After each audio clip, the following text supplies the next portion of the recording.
Saudações, Tribo de Luz, sejam muito bem-vindos a mais um episódio do nosso podcast da Tribo de Luz. Hoje eu tenho a honra de receber aqui nos nossos estúdios uma pessoa que verdadeiramente influi e contribui para a minha humanidade. Uma pessoa que para mim é um grande exemplo de vida, é um exemplo de transformação, de superação, é um exemplo para a comunidade negra. Hoje eu tenho a honra de receber uma pessoa que eu tenho que ler aqui todo o pouquinho só para apresentar, para você ter noção de quem está chegando hoje aqui no nosso podcast. Ela é doutoranda em Humanidades, Direitos e Outras Legitimidades pela famosa FEFELET, que é a Faculdade de Filosofia, Letras e Ciências da Universidade de São Paulo.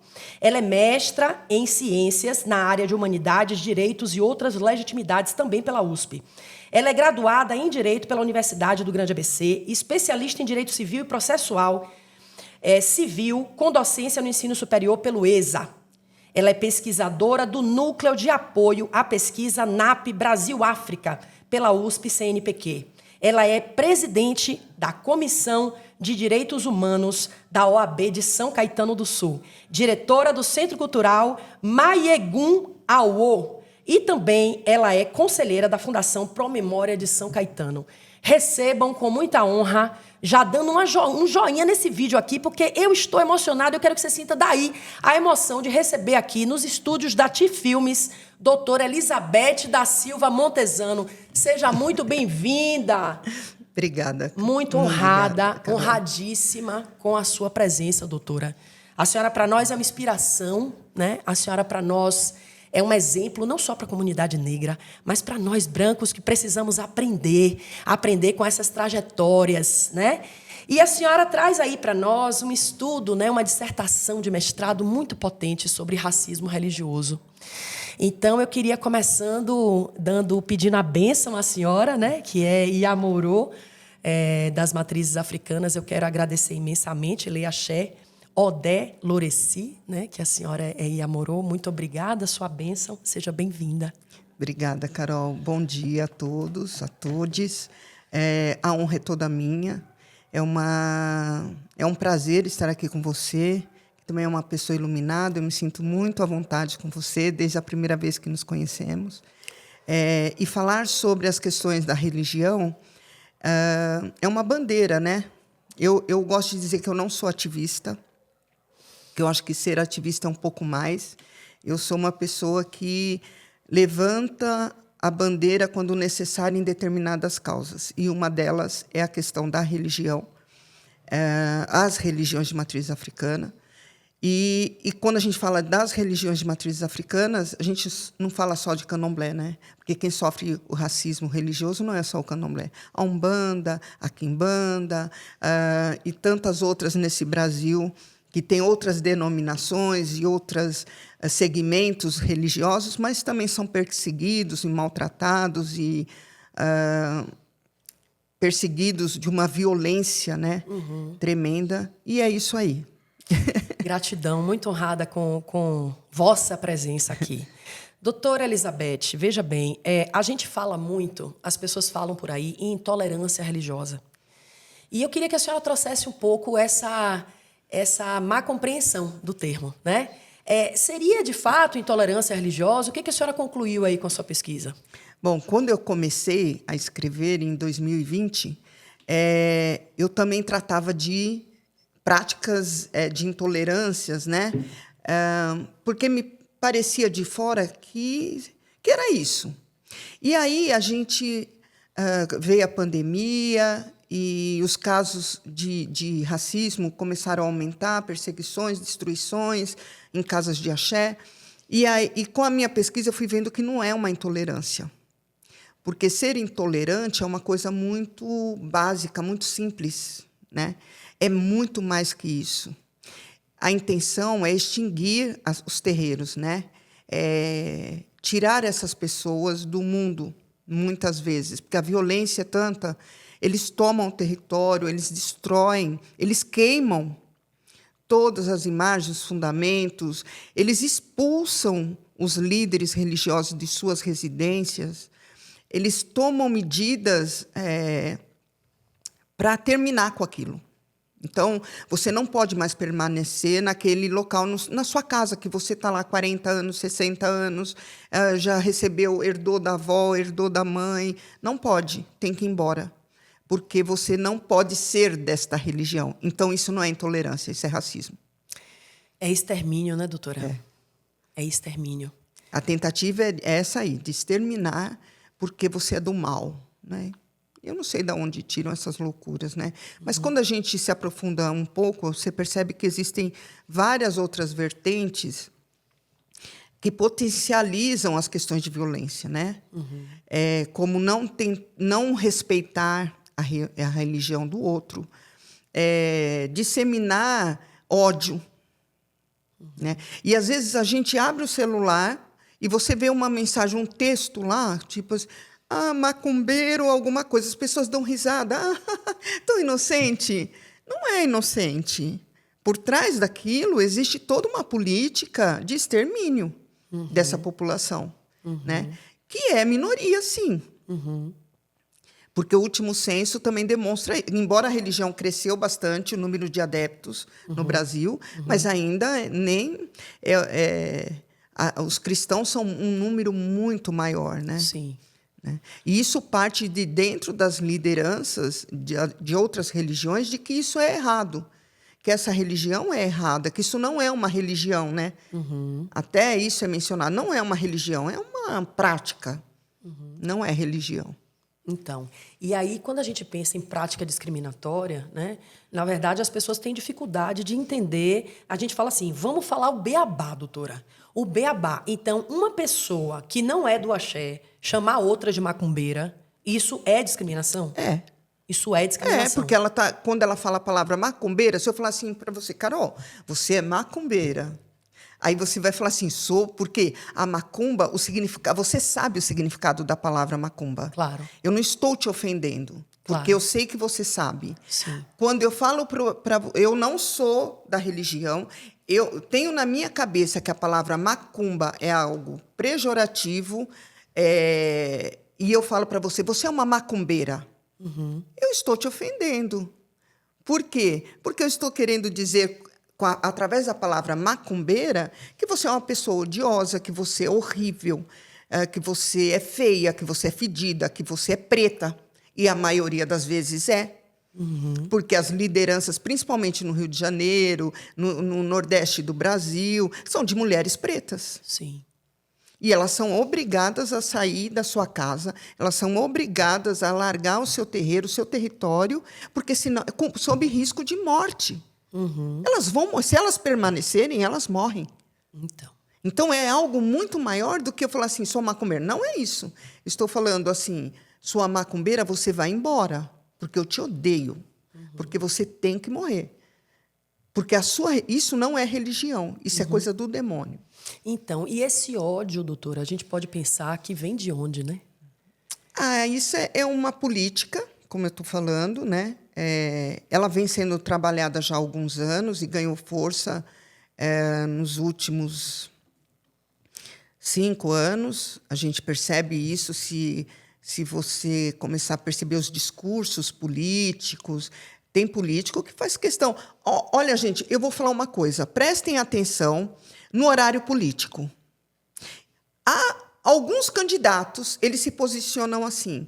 Em nome de Deus, eu sou uma pessoa, vou defender a família, Deus. Onde Deus está em todos os lugares, em todas as religiões. Como assim? Você quer defender de quem? Do quê? O que ela está falando? Nesse texto implícito, pequenininho, né? Em nome de Deus. Então, quando eu digo que alguém é de uma religião do demônio, eu estou contra ela, porque eu sou de Deus. Então, já subentende-se, está subentendido que se eu sou de Deus, o outro é do demônio. E o eleitor, quando ele vê essa propaganda, ele fala, é da minha religião. Sim. Que lindo, é contra o demônio. É contra o demônio. E quem é o demônio? Somos nós. Sim. Nós somos os demônios, então é contra nós. Sim. Então, assim, uma bancada evangélica, vocês estão falando do quê? Do que nós estamos falando? Para onde nós estamos caminhando esse Brasil? Para onde? E aí vem o problema, né? Porque supostamente o Brasil é um país laico. Que né? também não é. Que não é. Então fala um pouquinho sobre isso, né? A Constituição Federal diz que o Brasil é um país laico. Mas quando você entra numa repartição pública, você vê um crucifixo. O crucifixo é um símbolo cristão. Embora algumas religiões de matriz africana tenham em suas sedes um crucifixo por tradições, principalmente na Bahia, tal, não tem problema nenhum.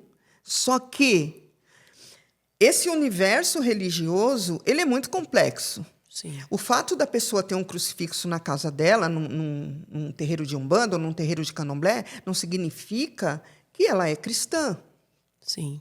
E, às vezes, ela tem, porque eu ganhei da minha avó, da minha bisavó, é algo de família. A minha avó, na Bahia, isso é muito comum, ir na igreja, vestida de baiana, durante a missa, comungar, né? Algumas tradições mais voltadas para as religiões tradicionais, como Ifá, como tradicionais de Yorubá, e não sei o quê, não tem essa prática. Não. Mas a maioria no Brasil, com esse caldeirão de cultura, de diversidade, acontece. Mas isso significa que essa pessoa, por ela ter um crucifixo lá, ela é cristã? Não. Não. Inclusive, eu já ouvi um depoimento de uma mãe de Ifá, que ela disse, Carol, eu não sou cristã, mas eu mantenho um Jesus aqui, porque senão o povo tem até medo de entrar. Pensa que eu sou do demônio. Então, deixa eles pensarem, eu boto um Jesusinho lá, para, tipo assim, é impressionante, né? Porque isso é um discurso forte. Sim. Porque se você não ama a Deus, você ama o diabo. Sim. E quem é o diabo? O diabo somos nós. Sim. De religiões de matriz africana. Só que quando está nessa discussão, não tem essa distinção. Sim. Se ela tem um crucifixo ou não. Se ela é cristã ou não. Sim. Porque muitas pessoas cristãs, elas vão tomar passe, elas vão lá pedir quando tem alguém doente, ela só não admite. Total. Porque não é aceitável. Exatamente. Né? Inclusive os pastores. Eu Sim. conheci recentemente uma mãe de santo que disse que tem um número gigante de pastores que vão num dia específico na casa dela tomar passe. Eu estou tentando trazer ela aqui para o canal, ela está meio com medo de se expor, né? Mas, tipo assim, os pastores vão lá no terreiro pedir a bênção, tomar o passe, fazer um negócio, um ebozinho, um negócio para abrir caminho. Mas quando ele está na igreja, e fala que é o demônio. E fala que é o demônio. Então, essa demonização tem muito a ver também de ser religiões de matrizes africanas, né, mãe? Sim. E esse discurso político, hoje, ele é muito favorável para eles, né? Porque a gente vê, por exemplo, candidatos pastores, né? Mantendo esse discurso. Eles não falam dessa questão, não, isso é racismo. A gente precisa respeitar a religião do próximo. São poucos, né? Que realmente abrem a mente e falam com relação... E, financeiramente, nem se fala, né? Exato. Porque é fundo partidário, sabe, um discurso de que manter em nome da família brasileira. Eu queria entender que família é essa que eles estão falando. Será que eles olham para deles? Sim. Né? E onde a gente vê um número excessivo de adolescentes tentando suicídio. Não tem alguma coisa errada nessa família brasileira, será? Do que vocês estão falando? Quem é essa família? Uma família brasileira onde a maioria da população é negra. E isso não é visto. Não, né? não está em lugar nenhum. Não está em lugar nenhum. É impressionante. É uma minoria cristã branca, né, que domina, de uma certa forma, inclusive a população preta que faz parte da religião cristã, que são, porque é bem aceito, porque é bem visto, é bem quisto, é adorado. E é isso, e assim que a vida leva. Né? Se eu sou uma pessoa, uma família preta, mas eu sou cristã, eu sou quase branca, né? Se eu sou uma família preta e eu pertenço a uma religião de matriz africana, as coisas pioram muito para mim, né? Porque eu tenho que assumir de que religião eu sou, eu tenho que assumir que eu sou preto, e eu não posso negar que as oportunidades não são as mesmas, né? Porque esse racismo religioso, ele permeia outros caminhos, profissional. Por exemplo, você está de obrigação. Você não vai usar uma roupa branca, você vai usar um ojá. E você vai trabalhar onde? Você vai falar para o seu chefe?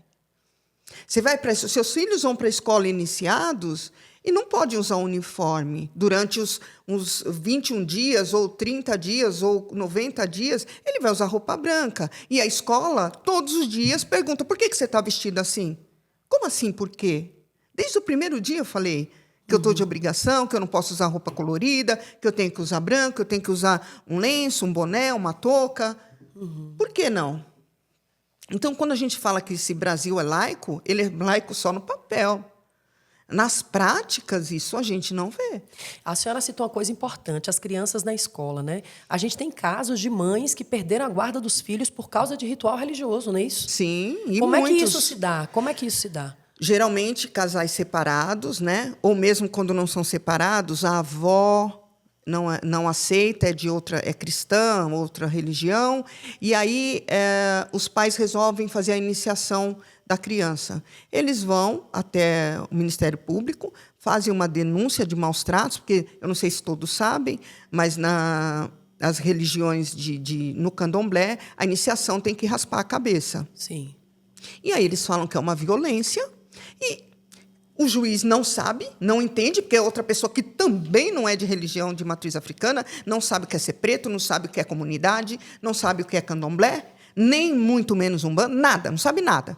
E aí ele ouve, olha, raspar a cabeça da minha neta, ela está trancada num quarto que ninguém tem acesso e eu preciso tirar ela de lá. E o juiz dá a ordem judicial. E o oficial de justiça vai cumprir, acompanhado de viatura, de polícia, e tira aquela criança do quarto santo e leva embora lá para a avó, para o pai, para a mãe, para quem entrou com o pedido.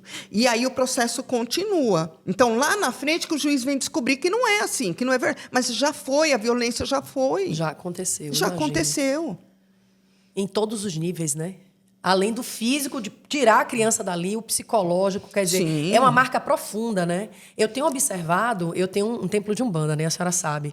E na Umbanda, como as crianças, elas são engajadas e são elas que querem. Elas pedem para ser iniciadas. Elas pedem. Eu estou agora com um filhinho de 6 anos, né?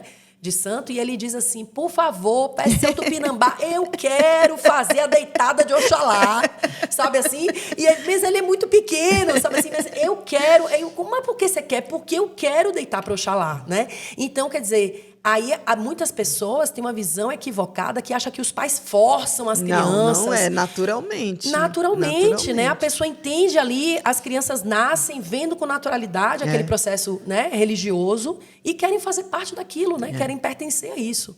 Então, assim, é terrível. E aí a gente percebe que realmente é um movimento contra os pretos, né, doutora?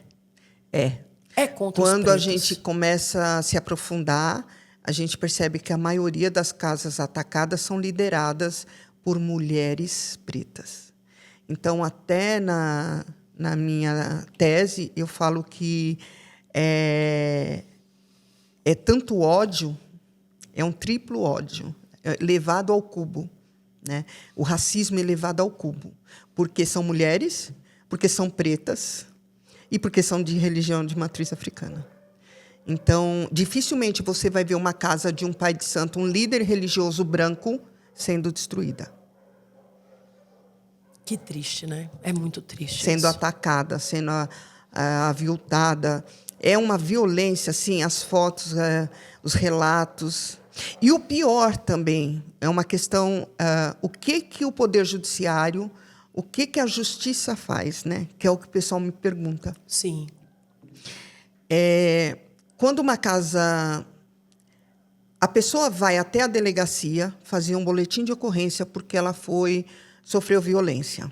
Muitas vezes física, xingamentos, destruição, jogam pedra, tal. Se o delegado não tiver essa visão, ele vai dizer assim, não, mas isso é uma briga de vizinhos. Ou seja, ele piora e perpetua e aumenta a violência. Muitas vezes, as primeiras queixas são com relação ao barulho. Sim. Então, eles começam assim, mas tocam tambor até tarde. Eu preciso dormir. Só que, quando a gente vai observar aquele território, você percebe que o terreiro já estava lá. Quem chegou depois? E, às vezes, naquele bairro, tem 30 igrejas evangélicas que gritam a noite inteira, ninguém fala nada. Eu sempre falo assim, eu acho que esse demônio deles é surdo. Porque, para desobsediar, o pastor tem saia, Satanás! Eu digo, Satanás é surdo, cara. O Satanás deles é surdo, porque daqui da minha casa eu tô ouvindo, o demônio não ouviu ainda, continua no corpo da pessoa. É isso mesmo. Que loucura, né? E aí começa esse discurso. E aí ninguém vê nenhuma igreja sendo fechada porque Não, o pastor tá gritando, por causa sai da Satanás. lei do silêncio. E eles usam isso, a lei do silêncio. Depois das 10, não pode. Eu conheço casas de umbanda, aqui em São Caetano, por exemplo, que eles tocam a tabaco até as 10, depois eles param. Por exemplo, se ele for até meia-noite, das 10 à meia-noite ele não toca mais. por causa do vizinho. Então, começa a repressão aí. Começa a repressão aí. Né? E aí ela vai crescendo. Né? Todos vestidos de branco, isso incomoda. Eles cantam, incomoda. Mas na igreja também cantam. Exato. Na igreja se gritam, né? Porque o Exato. demônio é surdo. Exato. E ninguém reclama. Ninguém Não tem reclama. uma reclamação da lei do psil contra a igreja. Exato. Então, assim, onde está a diferença é que essa é religião de preto e esta não. Isso precisa ficar muito claro na cabeça das pessoas, né? Porque eu dou sempre um testemunho no meu lugar de fala de mulher branca com privilégios, né? Porque é muito difícil quando a gente vem de uma família da bolha, que eu falo, né?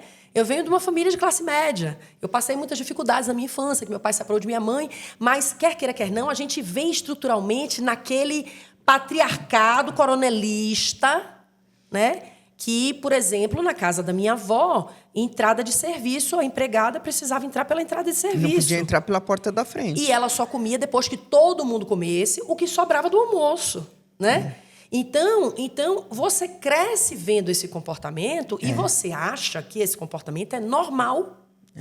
E né? reproduz. E reproduz. Então, assim, muitas vezes a gente não tem noção o quanto a gente está reproduzindo as violências e o quanto essa violência é fruto de uma estrutura branca de dominação que quer colocar o negro num outro lugar, né? Eu digo isso com muita tristeza, doutora Elizabeth, mas eu quero aproveitar para dar esse depoimento aqui na frente da senhora, que, assim, eu cresci ouvindo: você é uma mulher bonita, você não nasceu para tocar tambor em morro, não. Tá vendo? Você vai casar com preto e tocar tambor em morro?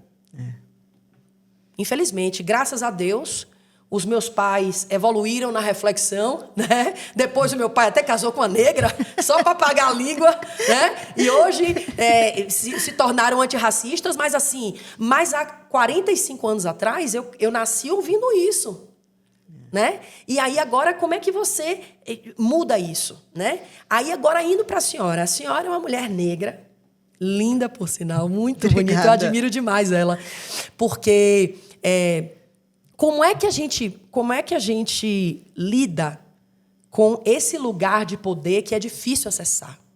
A senhora é uma autoridade, né? A senhora é presidente da Comissão de Direitos Humanos, a senhora é advogada. A senhora acha que a senhora teve mais dificuldade para chegar nesse lugar de poder? Sim. Como é que foi sua trajetória para conseguir acessar isso? Na verdade, quando a gente nasce pobre, preto e mulher, eu, assim, há 58 anos atrás, eu não tinha noção disso.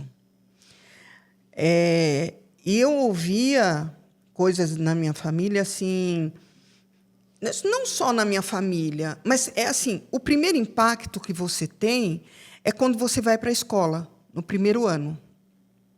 Começam os ataques racistas. E, naquela época, as professoras não falavam nada.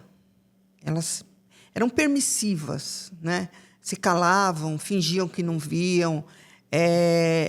E aí, o primeiro ambiente que você não quer ir é na escola. Então, hoje, quando eu vejo muito as crianças não querem ir na escola, tem coisa errada aí. Tem coisa errada aí.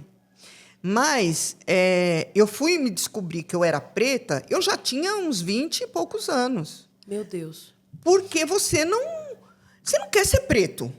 É ruim. Ninguém quer falar com você. Você não tem emprego. Você não tem nada. Né? Você é levado. A vida te leva. Deixa a vida me levar. Mais ou menos isso. Você vai levando. Você só sabe que você precisa sobreviver. E aí você cria os gatilhos de sobrevivência, que são, no meu caso, por exemplo, hoje eu falo que eu sou uma lady, mas outro dia eu falei isso pro meu orientador, você acha que eu nasci fina assim? Não. A senhora é muito fina, a senhora é muito fina. É uma lady mesmo, eu falo, é muito fina, é muito a agressividade linda demais, é o primeiro. assim. Então, assim, eu não estava nem aí, partia para cima, batia, me xingava, me ofendia, era a arma que eu tinha. E, assim, era uma coisa que eu fazia, às vezes, na escola, mas que não podia chegar na minha casa, porque meu pai não aceitava. Entendeu? Meu pai me cobrava uma certa conduta nossa e sem perceber, não tinha essa discussão de racismo. Hoje, por exemplo, eu falo com as minhas filhas, que são brancas, eu falo para a gente discute isso em casa, a gente fala sobre isso.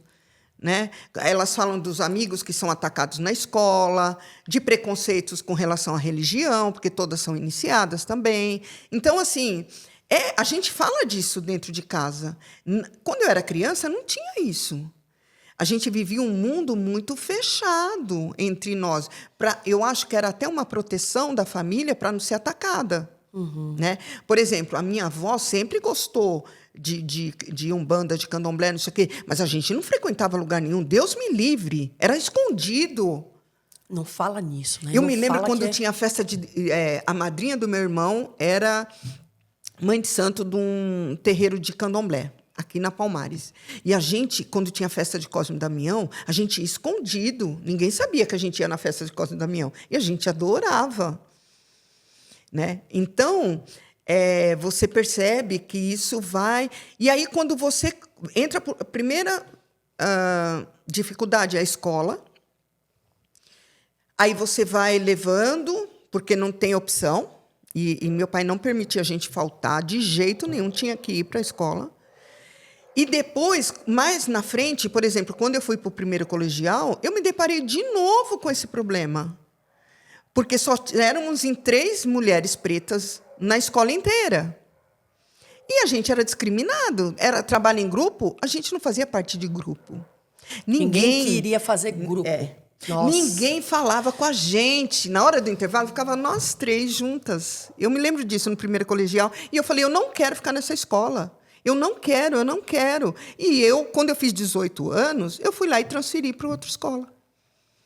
E aí, sim, lá eu me encontrei com outras pessoas que eu conseguia me identificar. Então, quando a gente fala hoje da criança se identificar desde pequeno, de ter bonecas pretas, de ver pessoas pretas à frente, identificar, olha, é possível. É possível. Se ela foi, eu também vou. Né? E aí, você vai percebendo o mercado de trabalho, não tem emprego para você. Uma vez eu era recepcionista. Não, eu arrumei um emprego de arquivista num hospital em Santo André. E aí eu tinha uma chefe que era uma mulher do Rio Grande do Sul, uma mulher fina, assim, falava baixinho, toda, né, e branca, e ela um dia falou assim para mim. E tinha uma outra menina preta que era telefonista. Então, a telefonista ficava trancada numa sala e eu, arquivista, ficava trancada em outra. As pessoas não nos viam na recepção. E aí tinha um médico, que era o Dr. Gama, falecido Best Baron Law, e ele, um dia, faltou a menina lá que ajudava na recepção com ele. Tudo dele era separado, um baiano arretado. E ele falou assim, e eu fui cobrir. E ele falou assim, menina, onde que você fica? Eu falei assim, doutor, eu fico lá no arquivo. Eu sou arquivista. A partir de hoje, quero você aqui comigo. Você que vai fazer para mim, não sei o quê, pegar os pacientes, as fichas, não sei o quê. E ele foi falar com dona Terezinha, que era a chefe. E aí ela pegou e falou assim para mim, olha, eu fiquei até feliz, porque eu sei que você é competente, mas eu não posso fazer uma recepção de negrinhas. Nossa. A direção do hospital não permite. Meu Deus. Assim, ela falou assim para mim, como se fosse normal, esse bate-papo que nós estamos tendo aqui. Negrinha na recepção não dá. Não pode ter. E se você chegar nas recepções hoje, em 2024, isso há 40 anos atrás, né? Se você chegar hoje, você não vai ver negrinhas na recepção. A não ser que a empresa tenham compliance, que tenham políticas de acolhimento, de ações afirmativas, discursos que se dizem ser da esquerda, que tem isso também politicamente, que não convém. Sim. Se você chegar numa empresa onde o comando não tem essa visão, você não vai ver negrinhas. Então, aí você começa a perceber como é difícil. Porque você precisa de alguém para você andar. Ainda que seja competente, esforçado, estude. Hoje, todo mundo sabe que as mulheres estudam muito mais que os homens, que estão à frente, é um número que superou, inclusive na OAB. Chefe de família, né? Chefe de família, não sei o quê. Mas as negrinhas não estão em lugar nenhum. Elas são comandadas, elas não comandam. Essa política continua. E a gente termina naturalizando que é comum você chegar num restaurante e você vê que a pessoa da cozinha ou da limpeza é a negra. Né? O gerente deve ser um branco. O chefe nunca é. O chefe nunca é. Né? Então, assim, é muito triste. A senhora estava falando aqui da questão da escola, eu dei vontade de chorar. Sabe, assim, de pensar que uma jovem está numa escola e que ela não consegue fazer um grupo. Não porque tem. Ela é preta. Não tem. Eu odeio festa junina, porque como eu era grande, eu não tinha par. E os meninos não queriam dançar com a menina preta. Então, a professora queria que eu me vestisse de menino para ser par das meninas que não tinham par. Olha o tamanho da violência. Que absurdo. E você fica assim, isso é normal, será? Eu não quero participar disso. Eu não quero. Então, quando você vê a criança, eu não quero, eu não gosto, eu não quero falar com ninguém, eu quero... Sabe assim? E hoje, com a internet, com celular, com jogos, não sei o quê, propicia esse caminho isolado, que eles ficam trancados sozinhos, sem relacionamento. Aí vem um especialista e fala, as pessoas precisam se comunicar, olhar nos olhos. Para quê? Para entender quando você olha para o outro e percebe que ele está com racismo com você? A gente percebe só de olhar. Eu chego num fórum, por exemplo, aqui em São Caetano não, que todo mundo me conhece, mas quando eu vou num fórum em Santo André, em São Bernardo, em outro lugar, eu sou barrada. A senhora vai aonde?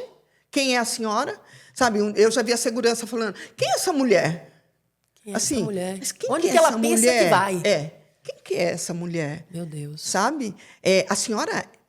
É a senhora que é a advogada? Sabe, teve uma audiência que a moça que faz a chamada lá, o meu cliente era um homem preto, a ex-esposa era uma mulher preta, e ela estava desacompanhada de advogado. E eu estava acompanhando o meu cliente. E ela chamava várias vezes e falava assim, mas a senhora é quem? Eu sou advogada. Aí, de novo, ela me chamava para a audiência e falava, mas a senhora é quem? Sabe, o olhar. Você percebe que não é que a pessoa confundiu as pessoas. Assim, como você quem? Advogada? Tem certeza? É quase pedindo, me dê a carteirinha aí da OAB para ter certeza. Pede a carteira, né? Documento. Meu Deus, que violência. Que coisa absurda. Não, a sua entrada é por ali. A sua entrada é por ali. Que é o público, em geral, é separado da entrada dos advogados, né? Então, eles falam assim, a sua entrada é ali. Não, meu amor. O meu cliente branco entra e passa direto. Eu fico assim, quando eu vou entrar... Não, a sua entrada é por ali. Não, meu amor, a minha é aqui. É um absurdo, é um absurdo. Eu passei uma situação parecida. Eu fui casada com um negro e uma vez a gente andava de moto. Uma vez a gente chegou num prédio, eu cheguei, fui prontamente atendida. Pois não, senhora, né? Ainda para piorar, na época meu cabelo era loiro, pintado de loiro. Aí, pois não, senhora, não sei o quê, não sei o quê. Senhor, só um instante. Né? Ele tava, aí fez assim, não, a entrada do senhor é por ali. Aí eu falei, como é? Não, é porque a área de serviço é por ali. Um prédio chique em Salvador. Aí eu disse assim, ele é meu marido. Aí ele falou assim para mim, desculpe, senhora. Eu disse, desculpe, senhora, não, desculpe, senhor. É a ele que você tem que pedir desculpas. Menina, eu fiz um estardalhaço. Né? Então, assim, essas coisas, as pessoas que, de repente, não têm oportunidade, que estão na bolha, não sabem que vocês passam. Né? E Às absurdo. vezes até sabe. Mas existe aquelas pessoas que acham... É uma coisa que eu falo que eu não aceito mais. Se falar para mim, eu ataco. É mimimi. Agora tudo é mimimi. Eu não era tão bonitinho uma piadinha? Era só piada, era brincadeira. Piada, tudo. Agora vocês se ofendem. Vocês são se melindrados, ofendem. São melindrados. Tudo vocês se ofendem. Que chato que virou o mundo. Será que virou chato ou será que virou ético? Pois é. Né? Você sabe sentir na pele o que a pessoa fala, eu não vou dar a mão para ela, porque ela é preta. Sim. É preta fedida. Sempre o fedido acompanha o preto. Total. Não, total, total. As minhas Fedida. amigas diziam assim pra mim, amiga, você tem certeza que você vai namorar um preto? Tipo assim, mas ele não é fedido? Eu falei, como assim? De onde vocês tiraram essa ideia de que preto é fedido? É isso né? mesmo. Então, assim, é um absurdo, é um absurdo. E a senhora está aí hoje defendendo o presidente da Comissão dos Direitos Humanos da OAB, né, de São Caetano, justamente para combater tudo isso, né, doutora? Mas não é fácil. Porque muitas questões, elas realmente elas devem ter um olhar diferenciado.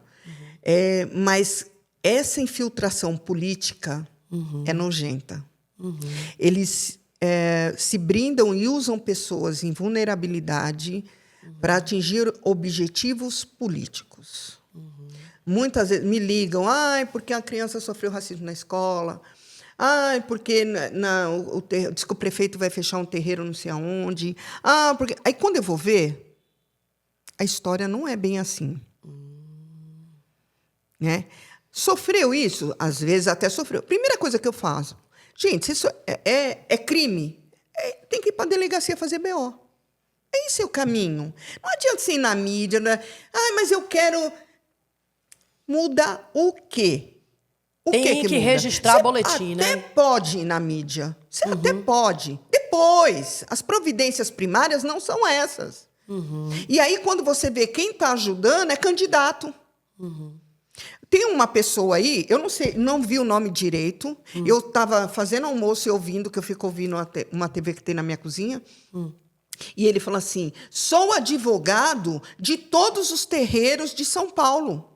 Opa, dos que terreiros. legal. Aí eu falei assim, e para que os terreiros precisam de advogado? Sim. Vocês estão falando do quê? Porque uma coisa é você... Existe um código de ética dentro da OAB, todos os advogados eles devem seguir. E uma das regras é, você tem que cobrar consulta. Por quê? Você tem que cobrar para fazer processo. Eu não posso ficar fazendo processo de graça para todo mundo. Para São Caetano inteiro, Santo André inteiro, todos os terreiros de São Paulo, sei lá. Não posso. Não é trabalho caritativo, né?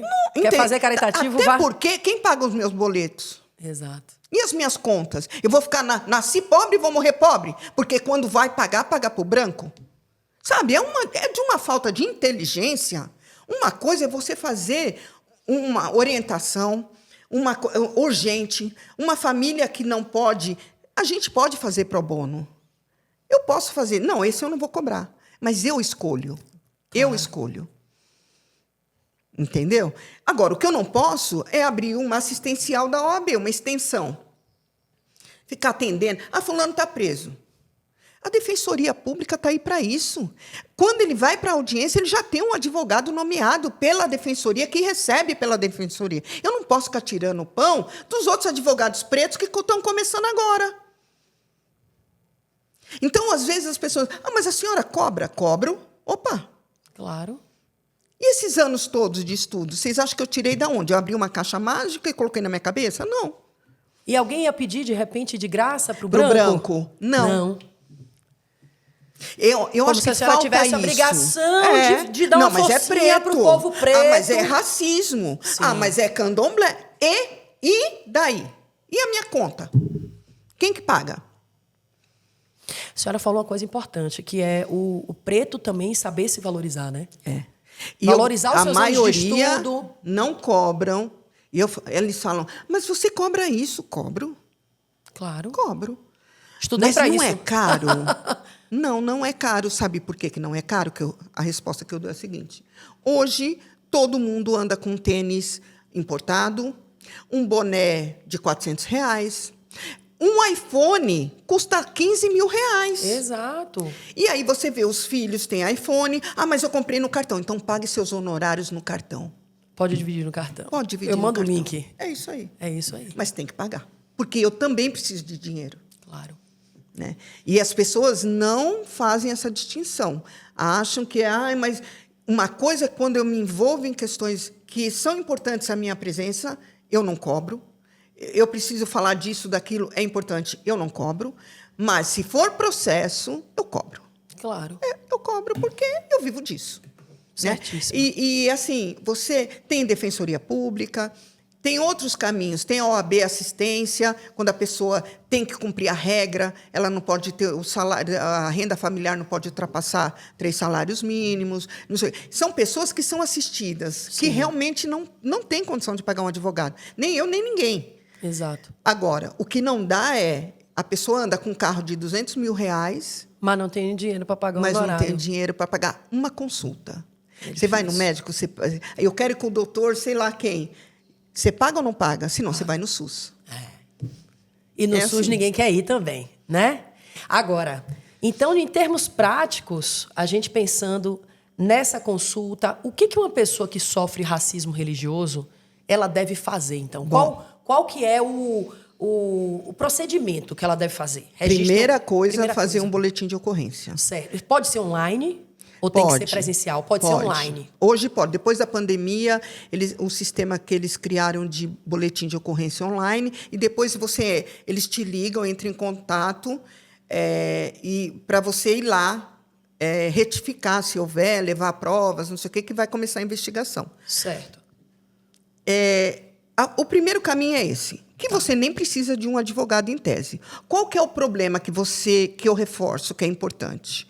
Dependendo do delegado, você vai precisar de um advogado, porque ele não vai querer abrir um boletim de ocorrência. Você faz online e quando ele te chama lá, ele fala, não, isso não é racismo, isso é briga de vizinho, isso é injúria, não é racismo. E quando você vai acompanhado de um advogado, aí o advogado vai conversar, doutor, vamos lá, vamos... Até porque um advogado acompanhando desde o início, quando esse processo chega no fórum, que o Ministério Público toma ciência, ele pode ratificar a pessoa foi indiciada por injúria. E aí você acompanhando, você indo falar com o promotor, ele pode ratificar e falar, não é injúria, é racismo. E a tipificação de racismo muda a pena, não é isso? Muda tudo. Muda tudo. O que muda? É crime inafiançável. Então, assim, se você for preso, não tem fiança.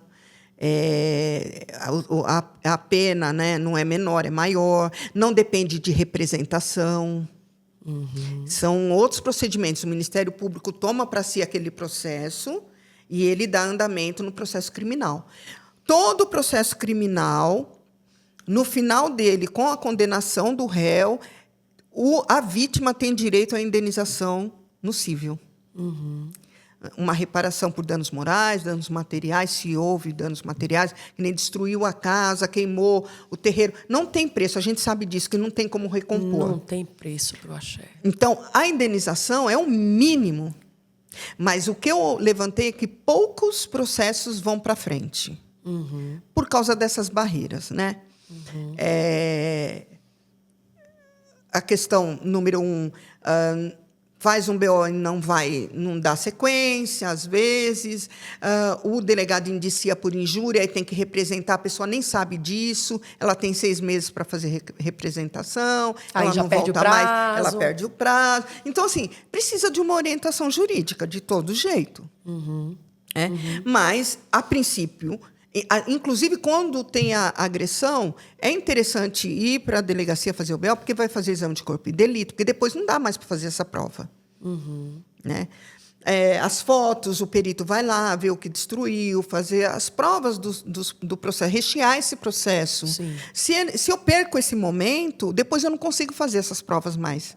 E aí fica naquela dúvida, sabe? Aí o juiz fica pensando, mas eu vou mandar um cidadão de bem, que muitas vezes não tem antecedente, com certeza é uma pessoa branca, é reconhecida na comunidade como um bom homem, uma boa pessoa. Eu não vou mandar esse cara para a cadeia. E é isso que a gente vê a impunidade. Mas não acontece nada. Acontece. Você só precisa tomar os caminhos certos. Maravilhoso. Eu acho que essa reflexão é de fortalecimento do povo negro, da comunidade de terreiro, né? De entender que não é uma briguinha de vizinho, que não jogou uma pedra só porque ela não gosta de você. Como é que é? Lei do Psil. Lei do Psil, que não é lei do Psil, né? Mas que, de fato, está havendo ali uma perseguição religiosa com fundo do racismo.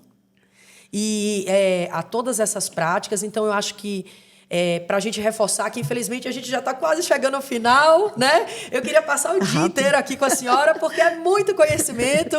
Espero que a senhora possa vir mais vezes aqui no canal, porque realmente a gente precisa muito desses depoimentos, né? E desses ensinamentos. Não é fácil compreender o racismo. Eu estou sempre falando isso aqui. A gente recebeu recentemente a professora Jacira Capella, né? E eu falei para ela, é difícil para nós, brancos, compreendermos, porque a estrutura ela é tão cruel e ela está tão enraigada nos pequenos detalhes da nossa sociedade, né? Como já diz Michel Foucault, né? As microfísicas ali do poder, as microestruturas de racismo, dos diálogos, de como você vê as situações, né? Isso está tão preso dentro de nós que é muito difícil quebrar. Então, o canal da Tribo de Luz, ela pretende realmente ser esse espaço de diálogo e esse espaço de despertar consciência. As pessoas entenderem que é preciso abrir os olhos para querer enxergar. É mais que ver. É o que eu falo. Não basta dizer, eu não sou racista. Tem que ser antirracista. Tem que ser antirracista, né? Como é que as pessoas podem ser antirracistas, doutora? Não pactuando com essas falas que atacam o outro, que falam mal do outro, se colocar no lugar do outro, apoiar nas horas necessárias, parar com essa história de mimimi, porque não é mimimi. Você não sabe porque você não passou, né? São atitudes mínimas de uma pessoa branca que vão fazer a diferença na vida de uma pessoa preta. E, muitas vezes, na vida de uma pessoa preta, na vida de uma pessoa LGBT, que ia mais, quando eu me recuso, ataco na rua, quando eu fico rindo, como se veste, do cabelo, sei lá o quê, sabe? Fico trazendo coisas violentas, né? Gerando violência. Se permitir olhar para si e ver se o que você faz e o que você ensina para os seus filhos não é violento. Eu acho que essa é uma postura antirracista. Porque, quando a gente fala de antirracista, não é só a questão da cor de pele. É a questão da cor da pele, da religiosidade, da questão sexual, né? Quando a gente fala a questão de gênero, por ser mulher. Todos esses grupos, eles se dialogam, eles estão juntos, embora nem eles percebam, às vezes, né? Porque é até uma política mantê-los afastados, porque quanto mais disperso eu consigo atacar, melhor um grupo menor. Se o grupo se junta, ele fica muito grande e ele ganha força. Então, é também uma questão que a gente precisa falar, né? E principalmente nos terreiros, que a gente tem tantos irmãos que são da comunidade LGBT, que ia mais, né? Que vão para a religião também buscando paz, buscando muitos abandonados pela família, que a família não quer saber, eles não têm lugar, saem de casa muito cedo, muito jovem, perdidos. Então, a gente é esse caldeirão. Né? As nossas comunidades é este caldeirão. De mulheres mães solo, de mulheres pretas, de comunidade LGBT, vivendo, lutando contra as violências múltiplas e várias, e a gente não consegue nem classificar aqui. E é isso. Eu acho que ser antirracista é esse conjunto. Gratidão imensa a essa aula maravilhosa. Pode seguir a senhora nas redes sociais ou não pode? Pode. É aberto o meu Instagram. Então o Instagram dela aí está aberto. Qual que é seu Instagram? Fala aí pra gente. @Elizabeth Montesano. Tudo junto. Elizabeth com S, Montesano com S. Isso, maravilha. Então, quem quiser seguir aí, né, a doutora Elizabeth, para acompanhar e conhecer mais e estar cada vez mais conectado com isso, eu quero agradecer imensamente a senhora. Obrigada, quero agradecer demais também a T-Filmes, esse espaço incrível aqui em São Caetano, que tem proporcionado para a gente esse podcast de qualidade, né? Com essa equipe maravilhosa, esse espaço incrível, que a gente pode receber as pessoas com muito carinho. E agradecer mais uma vez a sua coroa, né? A Iansana, a sua coroa, agradecer, pedir sua bênção e que a senhora possa continuar irradiando luz, sendo esse exemplo de vida, sendo inspiração para o povo negro também, né? Acho que inspiração é melhor. Eu não gosto que fala que eu sou exemplo, não. Não, exemplo não? Eu acho que eu não sou. Mas claro que é. É assim, a gente fala assim, somos exemplos dentro das nossas dificuldades, né? Eu sempre falo assim, não é exemplo de perfeição, mas exemplo sim de uma mulher de garra, de uma mulher batalhadora, de uma mulher que foi atrás dos seus sonhos, né? E de uma mulher que está aí militando, trabalhando pela igualdade, né? Pelo movimento antirracista. Então, assim, é uma grande inspiração para todos e para mim, como mulher branca também, né? Porque eu acho que o negro ele precisa ter exemplos como a senhora para dizer que é possível ocupar esses espaços de poder, né? E para os brancos passarem a admirar os negros, porque a coisa é tão absurda, né? No racismo estrutural, ela é tão absurda que os nossos ícones são todos brancos. Né? Então, assim, é a gente começar a enxergar e ver como tem pessoas incríveis na sociedade que estão desenvolvendo muitas, trabalhos incríveis e que são negras. Então, gratidão imensa, sua bênção. Volte sempre. Até a próxima. E para você que está aqui conosco no podcast da Tribo de Luz, não se esqueça de se inscrever no canal, coloque os seus comentários aqui, as suas perguntas, para que a gente possa cada vez mais estar trazendo reflexões. Eu sou Carol Bandeira e esse é o podcast da Tribo de Luz. Até a próxima edição, o próximo episódio. Tchau, tchau! Obrigada, gratidão, Carol. doutora. Obrigada, muito honrada, viu? Obrigada. A senhora é linda na alma, a senhora é toda linda.